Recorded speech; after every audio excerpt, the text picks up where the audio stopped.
الشيطان الرجيم بسم الله الرحمن الرحيم وإذ قال الله يا عيسى ابن مريم أنت قلت للناس اتخذوني وأمي إلهين من دون الله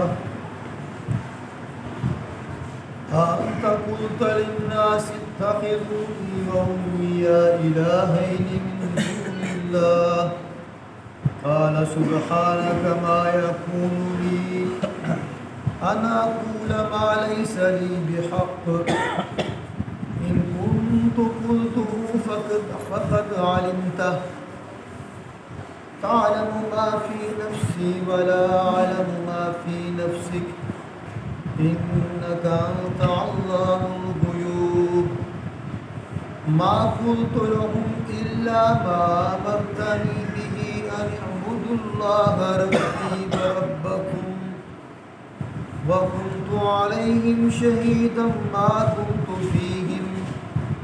فلما توفيتني كنت أنت الرقيب عليهم وأنت على كل شيء شهيد إن تعذبهم فإنهم عبادك وإن تغفر لهم فإنك أنت العزيز الحكيم قال الله هذا يوم ينفع الصادقين صدقهم لهم جنات تجري من تحتها الأنهار خالدين فيها أبدا رضي الله عنهم ورضوا عنه ذلك الفوز العظيم لله ملك السماوات والأرض وما فيهن وهو على كل شيء قدير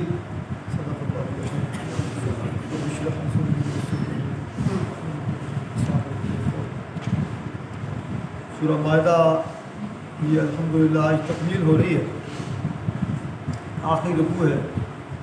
اور آیات ہیں 106 سے 120 اور پچھلے چند رکوعوں سے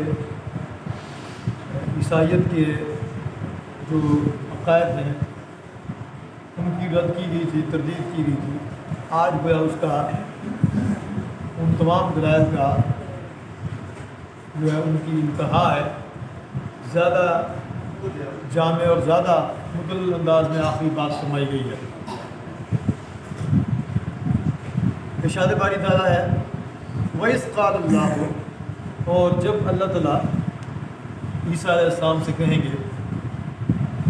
یا عیسیٰ ابن مریم، اے عیسیٰ ابن مریم علیہ السلام، یہ قیامت کا دن ہوگا، یعنی جب سارے انبیاء سارے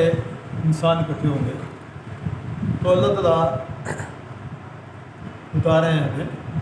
دراصل گویا کہ عیسائیت کی مکمل طور پر تردید اور نفی ہو رہی ہے۔ تو اللہ تعالیٰ فرما رہے ہیں، اللہ تعالیٰ فرمائیں گے عیسیٰ علیہ السلام سے یا عیسیٰ ابن مریم، اے عیسیٰ ابن مریم علیہ السلام، انت قلت، کیا یہ تم تھے کہنے والے للناس اتخذونی، لوگوں سے کہ مجھے الہ بناؤ اپنا، یا ساتھ ہی وہ امیات، اپنی ماں کے بارے بھی الہ ہے نہیں کہ ہم دونوں کو الہ بناؤ، من دون اللہ، اللہ کو چھوڑ کر۔ اللہ تعالیٰ پوچھیں گے اے عیسیٰ ابن مریم انت قلت للناس اتخذونی و امی الہین من دون اللہ، کہ کیا ہے عیسیٰ ابن مریم علیہ السلام، کیا تو نے کہا تھا لوگوں سے کہ میری اور میری ماں کی بات کرو؟ اب یہ اس سے پہلے پڑھ چکے ہیں کہ عیسیٰ علیہ السلام کو بذات خود بھی نعوذ باللہ خدا مانتے ہیں عیسائی۔ عیسیٰ علیہ السلام کے اندر جو روح پاکیزہ روح پھونکی گئی تھی، روح قدس کو بھی وہ خدا مانتے ہیں، اور عیسیٰ علیہ السلام کی والدہ ماجدہ محترمہ مریم علیہ السلام کو بھی وہ نعوذ باللہ خدا مانتا ہے۔ اس لیے یہاں پر تردید کا انداز دیکھیں کہ یعنی سخت انداز میں، گویا اصل میں سخت انداز ان کے لیے ہے جنہوں نے یہ حرکت کی ہے اچھا اللہ تعالیٰ جب پوچھیں گے عیسیٰ علیہ السلام سے تو اللہ تعالیٰ تو عیسیٰ علیہ السلام جواب دیں گے کالا، تو کہیں گے سبحانکا، سبحان اللہ، تو پاک ہے اللہ، ما یکون لی، میں نے تو ان سے جو کچھ کہا، ان اقول ما لیس لی بحق، میں ان سے یہ بات کیسے کہہ سکتا تھا جس کو کہنے کا مجھے حق ہی نہیں ہے، جو بات کہنے کا مجھے حق ہی نہیں ہے میں ان کو کیسے کہہ سکتا تھا، اور ان کنتو ہوں، میں نے ان سے جو کچھ کہا فقط علم تھا، وہ تو آپ خوب جانتے ہیں، میں نے ان سے اگر کوئی ایسی بات کی ہوتی تو آپ کے ضرور علم میں ہوتے، تعلم ما فی نفسی، جو کچھ میرے نفس کے اندر ہے اس کو آپ جانتے ہیں، ولا اعلم ما فی نفسک، جو کچھ آپ کے دل میں ہے اللہ وہ میں نہیں جانتا ہوں۔ اب یہ ہے قیامت کے دن کی یہ جو گفتگو ہے اللہ تعالیٰ نے پہلے بیان کر دی ہے تاکہ جو کچھ بچا کھچا سالے ان سے موجود ہے عیسائیوں کے اندر ان کی آنکھیں کھل جائیں اور وہ ہدایت کی طرف واپس آئے۔ اس لیے ابھی صاحب سے یہ جو گفتگو ہے یہ ہونی تو قیامت کے دن ہے، لیکن اللہ تعالیٰ اس کو پہلے سنا رہے ہیں انسانوں کو، اور پھر اس کے بعد کہتے ہیں انکا انت علام الغیوب، اصل میں بے شک در حقیقت ساری پوشیدہ حقیقتوں کے عالم تو آپ ہی ہیں، اس السلام اللہ تعالیٰ سے عرض کریں۔ پھر کہتے ہیں ما قلت لہم، میں نے ان سے صرف وہی بات کہی ہے، الا یعنی میں نے ان سے سوائے اس کے اور کوئی بات نہیں کی، ما امرتانی بہی، جو آپ نے مجھے حکم دیا تھا۔ اللہ تعالیٰ سے عرض کر رہے ہیں کہ میں نے تو ان سے صرف وہی بات کی ہے جو آپ نے مجھے حکم دیا تھا، امرتانی بہی، جس کے بارے میں آپ نے مجھے حکم دیا تھا، وہ بات کیا تھی؟ ان اعبدوا اللہ، اللہ کی بات کرو، ربی و ربکم، میرا رب بھی ہے تمہارا رب بھی ہے، میں نے تم سے یہی بات کی تھی۔ وَكُنْتُ عَلَيْهِمْ شَهِيدًا مَا دُمْتُ فِيهِمْ، پھر عرض کرتے ہیں اللہ تعالیٰ سے کہ میں ان کے اوپر نگران تھا، میں ان کا نگہبان، میں ذمہ دار تھا ان کا، لیکن تب تک جب تک میں ان کے اندر موجود تھا، ما دمت فیہم، جب تک میں ان کے اندر موجود تھا تو میں ان کا ذمہ دار تھا، میں نگران تھا، لیکن فلما توفیتنی، جب آپ نے مجھے واپس بلا لیا، کنت انت الرقیب علیہم، تو آپ ان کے نگران تھے، یعنی آپ ساری باتیں جانتے ہیں کہ کس طریقے سے انہوں نے خود سے جو ہے گمراہیاں جو ہے وہ گھڑ لیں، اور میرا ان کی گمراہیوں کے اندر کسی قسم کا بالکل کوئی کردار نہیں ہے، آپ اچھے طریقے سے واقف ہیں، آپ خوب نگران تھے میرے جانے کے بعد ان کے،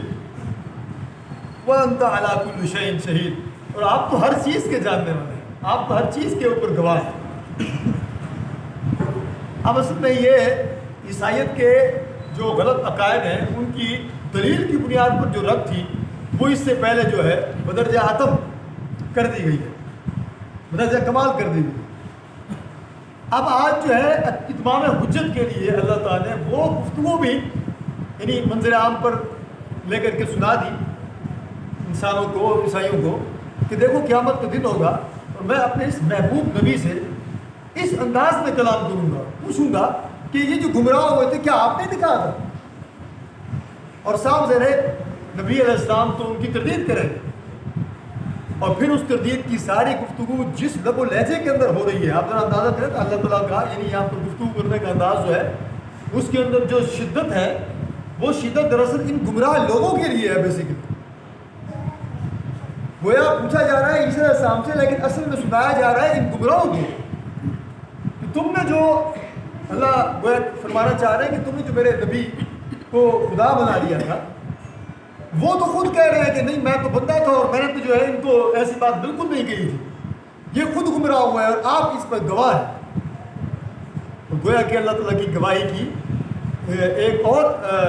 درجے سے اس کی مزید جو ہے شدت بڑھا دی گئی ہے، اور پھر اس کے بعد عیسیٰ علیہ السلام چونکہ اپنی امت کے نبی بھی ہیں تو عرض کرتے ہیں ان تعذبہم فإنہم عبادک، کہ اللہ تعالیٰ سے عرض کر رہے ہیں کہ اگر آپ ان کو عذاب دیں تو یہ آپ کے بندے ہیں،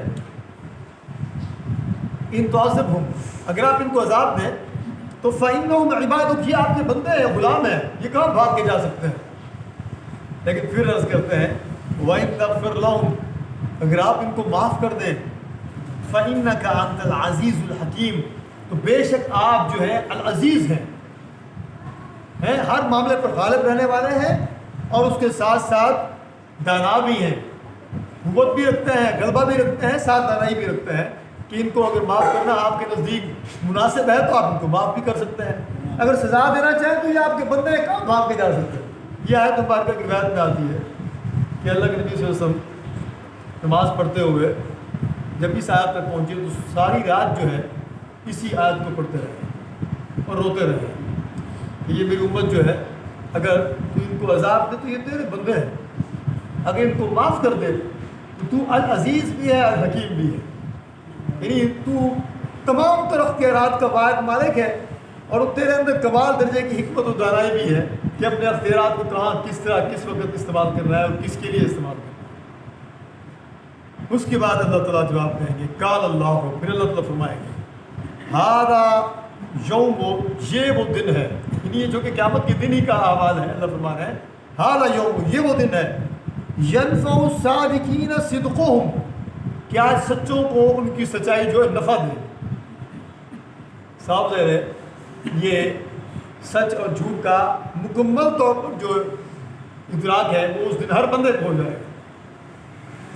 جتنے اختلافات ہیں، جتنے جھگڑے ہیں حق اور باطل کے درمیان،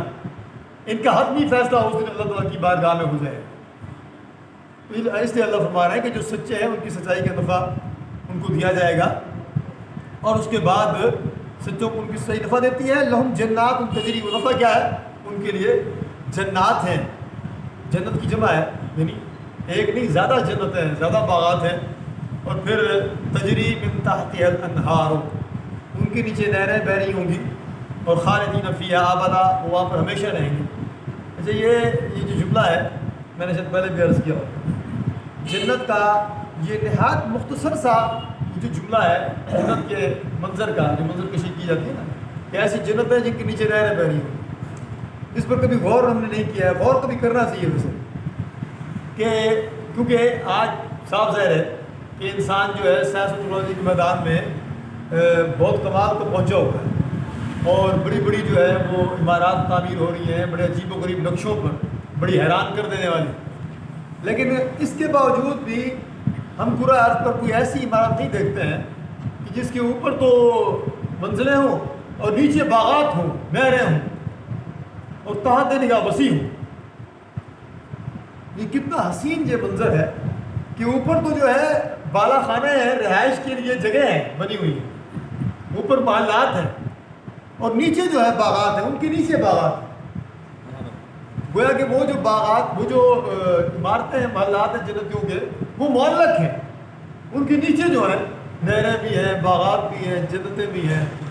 اور یہ نقشہ انسانی عقل جو ہے اس کا ادراک کرنے سے قاصر ہے۔ اس لیے یہ فرمایا گیا ہے کہ جنت میں جو نعمتیں ہیں وہ نہ کسی کان نے سنی ہے نہ کسی آنکھ نے دیکھی، کہ وہ اتنی کمال کی ہے، اتنی حسین ہے۔ اس لیے فرمایا حدیث مبارکہ میں اللہ کے نبی صلی اللہ علیہ وسلم نے فرمایا کہ جنت کے اندر اگر کسی کو ایک کوڑا رکھنے جتنی جگہ مل جائے تو وہ ایک کوڑا رکھنے کی جگہ ہے، کوڑا یہ 1-1.5 میٹر کا ہوتا ہے، اگر اتنی جگہ کسی کو جنت میں مل جائے تو وہ خیر من الدنیا، جو کچھ دنیا کا ہے، وما فیہا، اور جو دنیا کے اندر ہے، اس سب کچھ سے بہتر ہے۔ دنیا اور دنیا کے اندر جو کچھ ہے اس سب کچھ سے بہتر ہے، صرف ایک کوڑ رکھنے جتنی جگہ۔ اس سے ہم اندازہ کر سکتے ہیں کہ یہ جو جنت ہے، یہ جنت کی جو نعمت ہے، یہ اللہ کے نبی صلی اللہ علیہ وسلم کی حدیث مبارکہ ہے کہ جس نے اخلاص کے ساتھ کلمہ پڑھا، کلمہ تجربہ اخلاص کے ساتھ پڑھ لی تو وہ جنت میں جائے۔ یعنی حقیقت یہ ہے کہ اگر ہم اپنی بساط پر، استطاعت پر اللہ پر ایمان کے اور عمل صالح کے تقاضوں کو پورا کرنے کی کوشش کریں تو ہمارے لیے بہت بڑے بڑے انعامات ہیں اللہ تعالیٰ کے، ایسے انعامات ہیں جن کا ہم تصور نہیں کر سکتے۔ اور پھر اس کے بعد فرمایا آخر میں کہ رضی اللہ عنہم ورضوا عنہ، یہ بات ذہن میں رکھیں کہ جنت کے اندر بے شمار نعمتیں جنتیوں کو ملیں گی، تو لیکن ایک نعمت ایسی ہے جس کو اللہ تعالیٰ نے الگ سے تذکرہ فرمایا ہے، وہ ہے رضوان من اللہ، اللہ تعالیٰ کی خوشنودی، اللہ تعالیٰ کی رضا. یہ بھی اللہ تعالیٰ کی بہت بڑی نعمت ہے. اللہ فرماتے ہیں رضی اللہ عنہم، اللہ ان سے راضی ہوا، ورضوا عنہ، اور وہ اللہ سے راضی ہوں. اور اسی طریقے سے جب اللہ کی رضا کا پروانہ جب جنتیوں کو ملے گا نا، اس کے بعد اس حدیث میں آتا ہے جنتیوں کو ساری نعمتیں مل جائیں گی، تو اس کے بعد اللہ تعالیٰ جنتیوں سے مخاطب ہوں گے کہ اے میرے بندو، تمہیں میری نعمتیں مل گئی ہیں؟ وہ کہیں گے بالکل مل گئی ہیں. اللہ تعالیٰ پوچھیں گے کہ کیا تمہیں کسی اور چیز کی ضرورت ہے؟ وہ کہیں گے کسی چیز کی ضرورت نہیں ہے. پھر اللہ تعالیٰ ان کو اپنا دیدار کروائیں. اور حدیث میں آتا ہے کہ پھر ان جنتیوں کو اس سے پہلے جنت کی جتنی نعمتیں ہوں گی ساری کی ساری وہ بھول جائیں. اللہ کا دیدار کرنے سے ان کو اتنا سرور اور کیف حاصل ہوگا کہ ان کو ساری باقی جو جنت کی نعمتیں وہ بھول جائیں. او کما قال علیہ السلام، مفہوم ہے حدیث میں. اور پھر اس کے بعد اللہ فرمائیں گے ذالک الفوز العظیم، یہ ہے عظیم کامیابی، یہ عظیم کامیابی ہے. اور پھر اس کے بعد اللہ فرماتے ہیں للہ ملک السماوات والارض، یہ آخری آیت ہے سورہ مائدہ کی. کیا آسمان و زمین کی جو بادشاہی ہے وہ اللہ کے لیے ہے، وما فیہن، اور اس کے درمیان جتنی موجودات ہیں، زمین اور آسمان، اس کے درمیان جو کچھ ہے، اس سب کی جو بادشاہی ہے وہ اللہ تعالیٰ کے پاس ہے. وہ علی کل شیء قدیر، اور وہ ہر چیز پر قدرت رکھتا ہے. حضرات یہ ہماری سورہ مبارکہ یہاں پر مکمل ہو رہی ہے. اس سورہ مبارکہ کے اندر بہت سارے موضوعات گزرے ہیں. حقیقت یہ ہے کہ اللہ تعالیٰ کے کلام کے ساتھ جو تعلق ہے اس کو جوڑنے کی انفرادی کوشش بھی کرنی چاہیے. ہم اجتماعی کر رہے ہیں اور الحمدللہ اس کے بے شمار فائدے ہیں، لیکن اس کے ساتھ ساتھ کوشش کریں کہ ان اسباب کو ایک بار گھر کے اندر دہرانے کی کوشش کریں. اگر روزانہ نہیں بیٹھ سکتے ہیں تو کوشش کریں کہ جیسے جمعہ کے دن ہماری چھٹی ہوتی ہے درس سے، تو آپ طے کر لیں کہ جمعہ کے دن جو 5-6 رکوع پڑھے گئے ہیں پچھلے ہفتے کے اندر، ان کو ایک بار ایک نظر ان کا سارا ترجمہ ضرور پڑھ لیں. اگر تفسیر پڑھنے کا ٹائم بالفرض نہیں مل رہا ہے تو ایک بار سارا ترجمہ ان کو ضرور پڑھ لیں. تو انشاءاللہ تعالیٰ یہ پھر جو اسباق ہیں یہ دل و دماغ کے اندر سرایت کر دیں، پیوست ہو جائیں گے انشاءاللہ تعالیٰ، اور اس کے ذریعے انشاءاللہ عمل کی راہیں آسان ہوں گی. باقی دعوانا الحمدللہ رب العالمین.